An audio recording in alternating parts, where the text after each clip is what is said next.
tout le monde.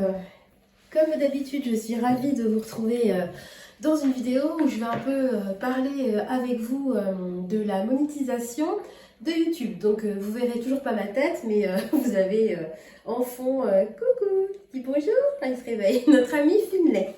Alors en fait, ça va être une vidéo vraiment, je ne vais pas rentrer dans les données techniques parce que je suis vraiment loin d'être une pro de YouTube et encore plus de la monétisation, puisque je vous fais une vidéo sur la monétisation en sachant que je n'ai absolument touché à aujourd'hui aucun centime. Mais si je voulais, je pourrais avoir touché de l'argent. Donc je vais essayer de vous faire un petit condensé de comment ça se passe, la monétisation, pardon, quand on est chez YouTube, parce que honnêtement, moi n'y connaissant rien, j'ai regardé un peu des vidéos sur le sujet et c'est vrai que quand on est vraiment novice, quand on vous parle de CPM, RPM, clic par impression, franchement, moi j'étais vraiment paumée. Donc je vais essayer d'être la plus simple possible. Alors j'ai pris des petites notes pour que la vidéo ait un semblant de suivi. Et bah voilà, je voulais partager ça avec vous. Tout simplement parce qu'en fait, ma chaîne aujourd'hui, elle est monétisée, même si encore une fois, j'ai rien touché à aujourd'hui. Et si ma chaîne est monétisée, ben, c'est grâce à vous. Donc, je trouve ça légitime en fait de faire une vidéo sur l'argent que potentiellement je pourrais toucher. Enfin, je trouve ça bien de faire un bilan et puis d'être transparente en fait, tout simplement avec vous.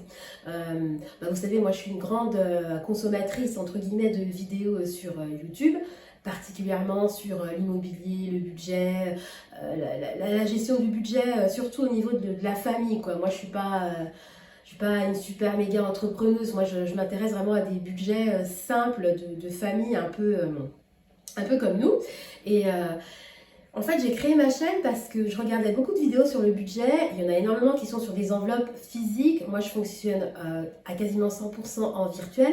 Je me retrouvais pas forcément en quelqu'un.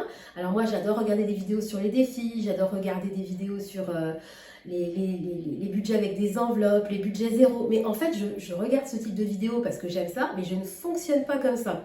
Donc, je me suis dit, pourquoi tu créerais pas ta chaîne? Donc je me suis lancée, c'était quand j'ai noté, je me suis lancée en octobre 2021 et je me suis dit peut-être que ma façon de fonctionner intéressera d'autres personnes. Donc moi quand je me suis lancée, c'était vraiment sans aucune, j'avais aucune prétention si vous voulez. Quand j'ai atteint les 30 abonnés, j'étais moi-même la plus surprise de me dire ouais, il y a 30 personnes qui suivent qui suivent, que ça intéresse quoi, que ce dont je raconte intéresse. Bon bref, et puis il y a un côté aussi, moi ma chaîne je l'ai aussi créée parce que vous savez, moi j'ai fait le choix de m'occuper de mes enfants, je suis à la maison, bon, on a des appartements à côté, mais voilà, je n'ai pas de travail à l'extérieur et quand je tourne mes vidéos, quand j'échange avec vous, c'est vraiment une soupape en fait, un échange. Les commentaires, les mails que vous m'envoyez, les messages aussi audio, hein, Michel, tu te reconnaîtras, et ça me fait vraiment une soupape en fait dans mon quotidien. Je suis contente de parler à ma caméra, mais je suis très contente en retour d'avoir de communiquer avec vous et puis j'en apprends tous les jours. Moi je fais des vidéos mais en retour vous m'apportez beaucoup. Des fois je pose des questions, il y a des choses que je sais pas faire, vous me donnez vos... C'est pareil, il y a beaucoup d'idées qu'on peut dénicher grâce à vous. Donc encore une fois merci à vous et puis moi ça me fait beaucoup de bien de faire ça, même si la première fois que j'ai fait une vidéo je me suis sentie toute drôle face caméra, toute seule, à parler toute seule, en me demandant s'il y avait peut-être une personne qui allait regarder ma vidéo. Ça m'a vraiment fait drôle. D'ailleurs, j'ai regardé il n'y a pas longtemps ma première vidéo. J'avais une toute petite voix. je stressais, quoi. C'est un côté un peu stressant. Je vous mettrai la bulle de ma première vidéo si vous voulez aller voir et vous marrer. Vous allez... je pense que c'est rigolo de faire un comparatif entre la première vidéo et un an, plus d'un an après. Bon bref, tout ça pour venir dans le vif du sujet. Ma chaîne petit à petit, moi je me suis pas du tout mis d'objectif en termes de nombre d'abonnés, d'heures de visionnage. Moi je voulais vraiment créer ma chaîne pour partager et pour échanger. Sauf que ma chaîne petit à petit, elle a eu des abonnés et qu'un jour j'ai atteint le fameux graal de beaucoup de personnes qui souhaitent tirer des revenus de YouTube. J'ai atteint les 1000 abonnés et les 4000 heures de visionnage. Parce que pour être éligible, entre guillemets, à la monétisation sur YouTube, il faut à la fois avoir au moins 1000 abonnés et avoir cumulé au minimum 4000 heures de vues de vos vidéos sur un an. Donc moi, les 4000 heures, je les ai atteints assez rapidement. Par contre, les 1000 abonnés, j'ai mis un certain... Je ne peux plus vous dire exactement à quelle date, mais j'ai quand même mis un certain temps pour les atteindre. Moi, jusque-là, j'avais absolument aucun... J'étais contente, je me suis dit, ah super, j'ai atteint 1000 abonnés. Et en fait, quand vous atteignez ces seuils-là, sans que vous fassiez rien, vous avez une interface quand vous mettez en ligne des vidéos sur YouTube. En tant que créateur de contenu, vous avez une interface qui s'appelle YouTube Studio, où là, en fait, vous avez accès à toutes vos vidéos. Vous pouvez mettre, je sais pas moi, un écran de fin sur une vidéo, mettre des liens sur vos vidéos. Vous avez accès à plein de statistiques, le nombre de vues, combien d'abonnés vous avez eu au cours des... Souvent, c'est sur les 28 derniers jours, le nombre d'abonnés que vous avez... récolter entre guillemets, les revenus estimés sur une période de 28 jours, etc. etc. J'essaierai de vous mettre des bulles à chaque fois pour que ça soit un petit peu plus concret. Voilà. Et en fait, cette plateforme-là, c'est vraiment la plateforme des youtubeurs. Et automatiquement, une fois que vous avez atteint 1000 abonnés et 4000 heures de visionnage, YouTube vous envoie un message en vous disant « Coucou, vous êtes éligible à la monétisation ». Donc moi, quand j'ai reçu ce message-là, je me suis dit « Qu'est-ce que c'est que ça, la monétisation ?» Parce que pour moi, avec mon esprit naïf, je pensais vraiment que la monétisation était ouverte à des gens qui avaient au moins, au bas mot, je sais pas moi, 10, 20 000 abonnés. Enfin, vraiment, pour moi, c'était même pas une option d'être monétisé avec juste, même si je trouve ça énorme, mais 1000 abonnés. Et en fait, qu'est-ce que j'ai fait? Comme d'habitude, je suis allée sur YouTube pour un peu vérifier, parce que j'étais même presque dubitative. Et effectivement, il y a plein de personnes qui disaient que oui, il fallait atteindre 4000 heures, machin, etc. Donc là, j'ai découvert un monde à part, en fait, concernant la monétisation sur YouTube. Donc, moi, je me suis dit, oui, pourquoi pas. En fait, j'ai enclenché le processus pour potentiellement le faire monétiser, mais en fait, je ne suis pas monétisée. Je vous explique pourquoi. Moi, actuellement, je suis en congé maternité, enfin jusqu'à demain, et se termine le 9. Je tourne la vidéo le 8. Donc, en congé maternité, on ne peut pas cumuler d'activités, enfin, je ne crois pas. Et ensuite, je vais prendre un congé parental. Donc, en congé parental, je sais qu'on peut faire certaines activités telles que l'assistante maternelle, etc. Mais quand vous êtes en congé parental à 100%, j'entends, vous n'êtes pas censé cumuler à côté un emploi. Et j'ai surtout pas envie que pour peut-être 20 € par-ci par-là, ça me bloque mon congé parental, d'autant plus qu'avec la MSA, c'est déjà compliqué, ne serait-ce que d'avoir ses droits et d'avoir enfin son congé parental. Je m'attends à galérer pendant les semaines qui vont venir. Donc je ne veux surtout pas toucher d'argent, et je me suis dit qu'en fait je débloquerai l'argent que j'aurais obtenu, si vous voulez, je le débloquerai le jour où Nathan, mon dernier, qui a actuellement 4 ans et demi, ira à l'école. Parce qu'en fait, je pense que je vais reprendre une activité, mais je ne sais pas encore quelle activité, enfin je réfléchis, c'est une échéance qui est loin, et je me suis dit, en fait, je vais faire le processus jusqu'au bout, et en fait mon argent, je ne vais pas le débloquer. Parce qu'en fait, pour pouvoir débloquer votre argent, petit détail, il faut au moins avoir 70 €. YouTube, il ne va pas vous payer pour 10, 15 €. Si vous avez gagné 15 € dans le mois, il ne vous paiera pas. Le seul minimum pour être payé, c'est 70 €. Donc moi, les 70 €, je les ai atteints à aujourd'hui. Je vais vous dire à combien je peux prétendre à aujourd'hui, combien j'ai gagné via la monétisation. Mais moi, ce que j'ai fait, c'est que le seuil de paiement, il va de 0 à, je crois, 10 000 €. Le minimum pour avoir de l'argent, que YouTube vous verse de l'argent, il faut avoir 70 €, mais libre à vous de mettre un seuil de déclenchement de paiement beaucoup plus haut. Donc moi, pour l'instant, je l'ai mis à 500 €, comme ça, il ne me paye pas. Et si je vois qu'un jour, je suis pas loin des 500, je redécalerai mon seuil de paiement à 1000. La fille qui est en train de partir dans des rêves absolus. Je suis vraiment pas sûre qu'un jour j'atteigne les 1000 €, mais en tout cas, toujours est-il que je décalerai mon seuil de paiement pour pas que ça vienne me créer des bugs avec mon congé parental. J'ai vraiment pas envie de ça. Et puis moi, à la base, je rappelle, j'ai pas du tout créé cette chaîne pour gagner de l'argent. Moi, j'ai créé cette chaîne pour partager.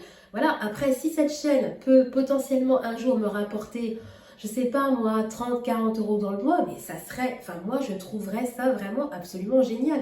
Je fais quelque chose que j'aime et en échange, je suis payée. Enfin, je trouve ça absolument... je trouve ça fou, quoi. Alors après, il y en a beaucoup qui vont me dire, ouais, mais 30, 40... Alors c'est sûr, par contre, si vous voulez vivre de YouTube, faut vraiment faire des vidéos, avoir des abonnés. Enfin, je pense que les gens qui vivent de YouTube ont vraiment, je sais pas, au moins 30 000 abonnés. Enfin j'en sais rien. Je pense qu'il faut vraiment y aller quand même pour en vivre. Moi, si j'ai un jour 50 € par mois, je serais déjà super méga contente. Bon, bref, une fois que j'ai déclenché ce truc de monétisation, en fait, j'ai accepté le fait d'être monétisée. J'ai fait une demande, parce que c'est pas YouTube qui va vous rémunérer, c'est Google AdSense. C'est un site à part. En fait, YouTube envoie toutes vos informations de paiement à ce site-là qui vous rémunère. Donc vous faites votre... Donc ma chaîne a fêté ses 1 an le 17 octobre 2022 et moi j'ai fait ma demande de monétisation sur le site auprès de... Ça se fait directement sur YouTube et YouTube transmet les informations à Google AdSense. C'est pas à vous de vous créer un compte. Ce que moi j'ai voulu faire, et en fait j'ai fait tout bugger. En fait c'est vraiment à partir du site de YouTube Studio que tout se passe et vous pouvez pas accélérer la manœuvre, interférer, ça ne va pas. C'est YouTube qui transfère tout à Google AdSense. Donc je le conseille vraiment parce que moi je savais pas.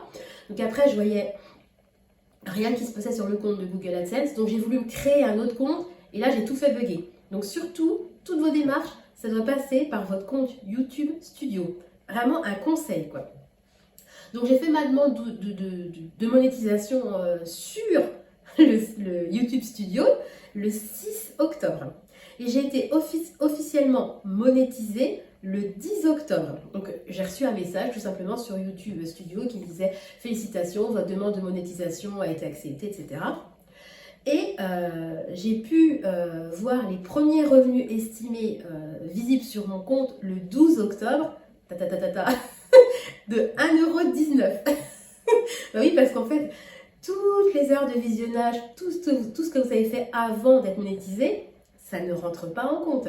Vous êtes monétisé à partir du moment où effectivement, réellement, votre demande a été acceptée. Donc voilà, la première bulle que j'ai vue, c'était 1,19 € et moi j'étais déjà super contente de me dire, ouais, j'ai gagné potentiellement 1,19 €. Voilà. Pour vous donner une idée, le 12 octobre, j'étais à 1,19 € et le 27 octobre, j'ai noté parce que franchement, je ne me rappelais plus, soit 15 jours entre guillemets après l'affichage des premiers revenus, j'étais à 18,89 €. Je vais essayer de vous mettre encore une fois une petite bulle pour que ça soit plus parlant. Voilà. Alors après, c'est pas parce que YouTube vous dit félicitations, votre demande de monétisation a été acceptée, c'est pas pour autant que vous allez toucher de l'argent. Il y a tout un processus après. Donc en fait, vous allez recevoir quelques temps. Donc j'ai fait ma demande le 6 octobre. Le 25 octobre, j'ai reçu un courrier comme ça de Google AdSense. Voilà. Donc il ne faut pas le paumer, hein, ce courrier-là, adressé à mon nom. Et dans ce courrier, alors on va essayer de faire ça parce que je ne connais pas vous montrer non plus mon adresse. Hein, vous avez en fait un code. Voilà. Et ce code, en fait, il faut aller sur le site de Google AdSense, vous rentrez ce code-là, et en fait, c'est tout simplement un code pour, entre guillemets, vérifier votre identité et surtout vérifier votre adresse, vérifier que vous avez bien une vraie adresse physique et que vous n'êtes pas un robot ou je ne sais quoi.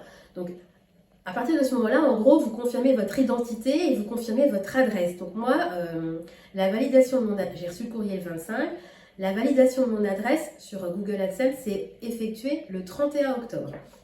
Je rappelle que j'ai fait ma demande le 6 octobre. Hein. Voilà. Donc concernant les revenus, donc je vous fais un petit peu un déroulé. Donc au 4 novembre, j'étais à 28 € de revenus.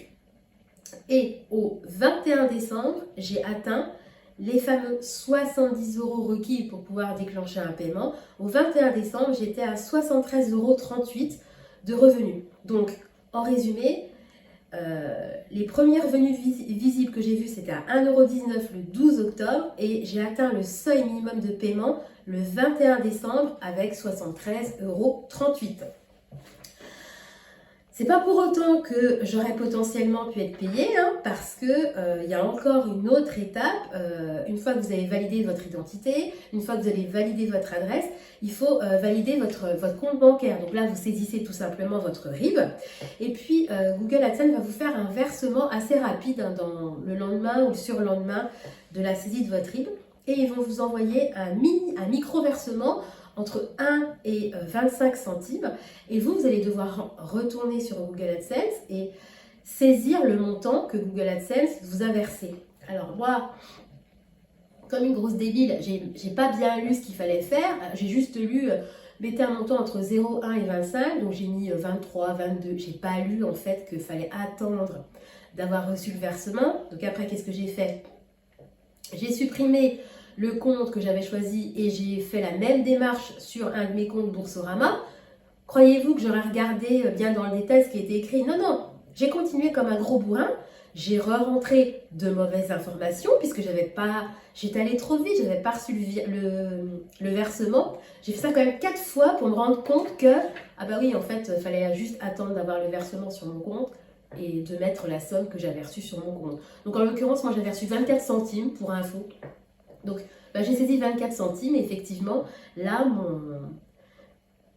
mon compte Google AdSense a vraiment été validé. Alors sur Google AdSense aussi, il y a comme un petit onglet. Alors c'est pareil, parce que moi pendant longtemps je voyais aucun revenu. Donc je me disais mais c'est pas possible. Je fais toutes les démarches, à chaque fois on me dit que c'est ok, et je vois rien, j'étais toujours à 0, 0, 0. En fait vous pouvez choisir un compte Google AdSense ou un compte YouTube. Il faut sélectionner. Et moi à chaque fois je restais sur Google AdSense, alors que moi le compte potentiellement rémunérateur pour moi c'est YouTube. Je me suis rendu compte de ça au bout de je sais pas combien de temps. Enfin, je voulais aller trop vite. Enfin, faut vraiment en fait suivre les étapes une par une. Et ce que je n'ai pas fait, ce que je reproche à Tristan très souvent, je dis écoute la consigne, lis la consigne. Bah, je l'ai pas fait, j'ai voulu aller trop vite. Puis après, je m'excitais, je comprenais pas. J'étais limite en train de me dire mais c'est pas possible, c'est une arnaque. Pourquoi j'y arrive pas et les autres y arrivent. Donc enfin aujourd'hui, potentiellement, bah, je pense, puisque j'ai pas déclenché de paiement vu que je veux pas être payée, mais enfin, en tout cas, je le vois bien je vois bien le montant affiché à aujourd'hui et je vois bien que je pourrais, si je voulais, déclencher un paiement. Alors, à savoir que YouTube, il vous paye en décalé, hein, il ne vous paye pas au 31 du mois. Pour janvier, il ne vous paye pas au 31 janvier, hein, ils vont vous payer le mois d'après, il me semble bien, à partir du 21. Donc, tout est décalé. Et puis, il faut savoir aussi que si vous tirez des revenus, ben, il faut déclarer tout ça. Hein. Donc, moi, le jour où j'accepterai, le jour où je prendrai de l'argent, je me ferai réellement monétiser, si vous voulez, parce que là, en fait, je suis monétisée, mais c'est de la monétisation en veille, quoi, si vous voulez. Ça me sert juste, de temps en temps, je vais regarder mon compte, je me dis, ah bah tiens, ouais, les revenus estimés que j'ai sur YouTube correspondent bien aux revenus sur Google AdSense. Mais c'est purement virtuel. Hein. Pour l'instant, moi, j'ai absolument eu aucun euro et je ne veux pas pour l'instant en avoir. Mais toujours est-il qu'il faut quand même, avant de se lancer, il faut quand même réfléchir parce que après, ben, vous allez payer des impôts, il va falloir vous déclarer, il va y avoir l'URSSAF, hein, donc je crois que c'est de mémoire 22, il vous prélève 22% de la somme que vous êtes censé avoir. Donc tout ça, il faut quand même y penser, quoi. Apparemment, j'ai regardé des vidéos sur YouTube, apparemment c'est hyper simple hein, de faire ces déclarations à l'URSSAF, vous pouvez le faire tous les mois ou tous les trimestres je crois, ça a l'air vraiment très très simple, donc ça je vous en parlerai dans longtemps. Si vous avez une expérience là-dessus, bah, n'hésitez pas à mettre dans les commentaires votre petite expérience. C'est vrai que ça paraît simple quand on voit les vidéos, la monétisation, clac, clic, on y va. Bah, écoutez, pour moi, c'était pas forcément simple. Alors, je suis loin d'être la plus douée en informatique, voilà, mais j'ai trouvé que c'était pas super intuitif. Hein. Honnêtement, déjà, vous faites. Vous publiez vos trucs sur YouTube, il faut passer par un autre site, Google AdSense. Moi, franchement, ce site-là, il ne me parlait pas du tout. Après, il y a beaucoup d'étapes à respecter, ce que je comprends tout à fait, mais voilà, à chaque fois, vous validez une étape, il y a une autre étape en attente. Vous avez des petites phrases en rouge qui apparaissent, qui vous disent que il faut faire telle étape suivante, telle étape suivante. C'est vrai que ça prend quand même un certain temps. Donc, en fait, il faut juste être patient. Moi, en l'occurrence, vu que j'ai pas l'intention de récolter d'argent avant très longtemps, ben voilà, je serai encore dans le processus, ça ne me dérangerait pas. Mais c'est vrai que quand on enclenche la chose, ben, on a envie que ça soit fait, et que ça soit bien fait, et que ça soit, voilà, que tout soit enclenché, clôturé et définitivement bouclé, quoi. Donc voilà, donc je suis monétisée. Donc à aujourd'hui, alors de tête, je ne sais pas, je vous mettrai la bulle, mais à aujourd'hui, j'en suis à 130 euros et des bananes d'euros potentiellement récupérables. Donc moi, je trouve ça absolument génial. Encore une fois, je fais quelque chose que j'aime et ça me rapporte de l'argent. Potentiellement, encore une fois. Donc je trouve ça vraiment, vraiment génial. Moi, j'ai vraiment pas créé ma chaîne pour de l'argent, mais je dis la vérité, si tous les mois je peux avoir peut-être, prétendre peut-être à 30, 40, 50 euros, bah, honnêtement je ne vais pas cracher dans la soupe. Alors moi cet argent-là, j'ai déjà pensé à comment je l'utiliserais. Moi, bah, vous le savez, tout ce que je fais, c'est pour mes enfants, pour ma famille. Donc, si un jour j'arrive à avoir peut-être, je sais pas, moi j'ai n'importe quoi, 50 euros par mois, et ben ces 50 euros-là, ils iront pour mes enfants. Donc, ça sera leur petit argent de poche, en fait. Je pense que je m'en servirai pour eux, pour leur faire des petits extras. Et puis, bah, je m'en servirai également pour investir, entre guillemets, pour YouTube. Parce que peut-être qu'un jour, ma perche, elle sera fichue. Peut-être qu'un jour...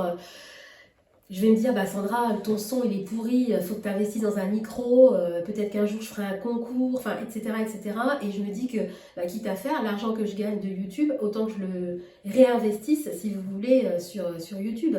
Donc, en résumé, je voulais vous faire... j'ai voulu essayer de faire simple. Alors, je sais que je suis bavarde, que des fois je pars dans tous les sens, mais... j'ai voulu expliquer la monétisation avec mes mots et mon ressenti surtout parce que j'ai pas trouvé ça forcément simple d'être monétisée. Et puis bah, je voulais tout simplement en fait vous remercier parce que si j'ai accès aujourd'hui à une monétisation pardon, potentielle, bah, c'est grâce à vous. Donc je voulais vous dire un grand merci et je voulais bah, jouer la carte de la transparence avec vous. Alors ce que je vais essayer de faire, c'est que tous les mois, vous savez, moi je vous fais toujours un petit bilan de mon budget hebdomadaire, etc. Et ben là, j'essaierai à chaque fin de mois de vous faire un petit bilan de ce que YouTube, entre guillemets, m'a ramené. Voilà, en sachant que c'est hyper aléatoire parce que j'ai des vidéos, puis des fois vont faire 250 vues, et puis j'ai une vidéo là qui a pas très longtemps qui a fait plus de 10 000 vues. Alors vous imaginez bien qu'une vidéo qui fait 10 000 vues vous fait grimper la cagnotte de façon exponentielle. Voilà, puis après il y a tout ce qui est coût par mille, revenu par mille. En gros, le coût par mille, c'est le prix que les entreprises vous versent, enfin, le prix que vous allez avoir dans votre poche en net de net pour 1000 vues. Alors, à savoir que moi, pour 1000 vues, mon coût par mille, au plus bas, il doit être à 2,30 et au plus haut, il est à 5 euros. Hein. Moi, si j'ai 1000 vues, je peux très bien avoir 3 euros. Donc, clairement, je ne vais pas gagner ma vie avec YouTube parce que en moyenne, je pense que je dois avoir peut-être 800 vues par vidéo. Donc, je dois peut-être avoir 2 euros par vidéo. Donc, même si je faisais une vidéo par jour, fois 2 euros, enfin, j'atteindrais péniblement le seuil des 70 euros mensuels pour être payé. Enfin, vous voyez, clairement, on ne fait pas des vidéos pour vivre de YouTube. Enfin, après, il y a des gens qui en vivent et honnêtement, bah, tant mieux pour eux. Mais moi, c'est clair que jamais j'en vivrai. Déjà, moi, si j'ai un petit complément... franchement, bah merci à vous parce que c'est grâce à vous. Et puis moi, je suis que j'ai 10 euros par mois ou 100 euros, la fille qui est dans ses rêves par mois. Pour moi, c'est du bonus. Je le compterai jamais, si vous voulez, ce revenu-là dans mes revenus parce que en plus, c'est hyper aléatoire. Là, j'ai pas de recul parce que je viens d'être monétisée depuis très peu de temps, mais quand j'aurai peut-être 6 mois de monétisation, encore une fois hypothétique, virtuelle, j'essaierai de faire un lissage et de voir à peu près combien je peux avoir par mois. Et je suis sûre qu'il y a des mois où potentiellement j'aurai peut-être 30 et d'autres 80. Enfin, à mon avis, on n'a pas toujours le même, le même revenu via YouTube. Enfin, après, ceux qui s'y connaissent, n'hésitez pas à commenter encore une fois parce que moi j'ai très peu de recul. J'ai voulu faire cette vidéo rapidement parce que je me suis dit, bah voilà, ça y est, le processus de monétisation est terminé et puis j'ai des vrais chiffres à vous donner. Encore une fois, j'essaierai vraiment de vous mettre des bulles pour vous montrer que ce que je vous dis, c'est la réalité. Voilà, je voulais faire cette monétisation. Vous voyez, le lapsus, je voulais faire cette vidéo, oh, le lapsus énorme, par transparence en fait, juste par volonté d'être transparente avec vous. Voilà, bon écoutez, j'espère avoir été à peu près claire. Je suis pas rentrée dans le détail, j'ai vraiment essayé de vous donner les moments clés, les moments forts en fait de, des étapes pour valider votre compte définitivement auprès de Google AdSense. J'ai voulu rester claire et utiliser des mots simples parce que, encore une fois, voilà, moi, quand on parle de taux de clic par impression, bah, j'ai beau regarder YouTube Studio très régulièrement et avoir mon compte YouTube Google AdSense effectif, moi ça me parle pas et j'ai pas forcément envie de rentrer dans les analyses, les statistiques. Alors qui regarde mes vidéos, quel est l'âge moyen de la personne qui me regarde et à quelle heure mes vidéos sont le plus regardées et combien de vues j'ai récolté ce mois-ci et pourquoi j'en ai moins ce mois-là. Non, non, moi je suis pas là-dedans. Moi je suis juste, dans mes vidéos, je veux juste partager, échanger avec vous et puis bah, apprendre parce qu'encore une fois, grâce à vous, j'apprends plein de trucs. Je vous parlais, je me posais la question l'autre coup sur les frais d'orthodontie pour les enfants. Vous m'avez appris que la Sécu remboursait très très bien. Vous m'avez donné vos avis pour le futur changement de voiture. Enfin, je reçois beaucoup de mails à côté des commentaires qui sont hyper enrichissants. J'ai rencontré des personnes vraiment, des personnes en or quoi, qui m'envoient des mails qui me touchent vraiment réellement. Donc, je vous connais pas physiquement, je vous connais que virtuellement, mais il y a vraiment des gens avec qui j'ai vraiment une accroche et avec qui je me sens vraiment très très proche, même plus que des personnes de mon entourage réel, parce que à travers un écran et à travers un mail, eh bien, c'est un peu triste, mais il y a des choses qu'on peut plus facilement aborder qu'avec des gens de notre entourage proche. Et typiquement comme moi, ma chaîne est vraiment axée sur tout ce qui est budget. Et on sait très bien qu'en France, le budget, le salaire, les épargnes, c'est hyper tabou. Les épargnes, les gens disent toujours avoir aucune épargne, avoir rien sur leur compte. Quand vous voyez aux infos les milliards qu'il y a sur les livrets A, moi j'ai toujours du mal, j'ai toujours un petit doute en fait sur ce que me dit mon entourage, ou alors je suis entourée que de personnes pauvres, mais je ne pense pas parce que dans mon entourage tout le monde travaille, les gens ont quand même des postes plutôt sympa. Donc bon, ça reste assez tabou et moi je suis super contente d'échanger avec vous. Peut-être virtuellement, mais en tout cas moi ça m'apporte beaucoup et ça m'apporte même des fois plus que des gens réels parce que j'ai des conseils que je n'aurais pas avec des gens de mon entourage. Donc mille fois merci. Merci pour vos mails, merci pour vos commentaires et merci pour vos abonnements parce que vous voyez, encore une fois, grâce à vous, potentiellement, peut-être que mes enfants, dans 2-3 ans, je pourrais peut-être leur payer une entrée dans un parc d'attractions et que cette entrée dans un parc d'attractions, elle serait peut-être pas rentrée dans mon budget du mois. Donc, un grand merci du fond du cœur. Encore une fois, j'espère que j'ai été à peu près claire et je vais m'arrêter parce que je suis hyper bavarde. Même derrière un écran, moi je réussis à être bavarde, donc c'est mon gros défaut. Voilà, si la vidéo vous a plu, n'hésitez pas comme d'habitude à commenter, à liker, à vous abonner. Et puis pour clôturer la vidéo, je vous dis encore une fois un énorme merci. Et puis je vous fais des gros bisous. À bientôt, bye bye.